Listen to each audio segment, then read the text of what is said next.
apologies about that. As I was saying, this is going to be a pretty short second part, but it just comes down to the fact that we have a crisis when it comes down to the influence of money in politics.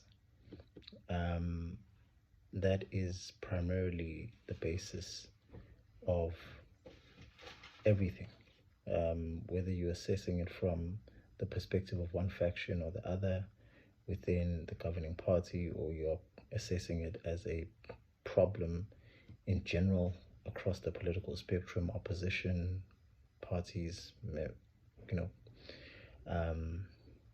governing parties, even individual candidates. If you're talking about local government, the concern keeps coming up, the same problem. Right now, the president signed into law the electoral amendment bill, and it's going to allow and make it easier for independent candidates to contest for parliament. Duduzane Zuma is the first person who comes up and says, well, I'm going to vie for that. And we all know where he gets his money from. So the problem is going to persist. Doesn't matter how many times and how much restructuring you do to the constitution. If it has not removed the influence of money within the political system, democracy will continue to be in danger.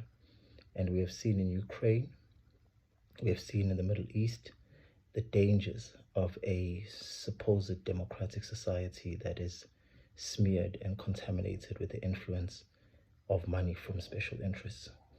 And Hanekom's ascension to the chairpersonship of the interim board is but one more example of the fact that we have a problem.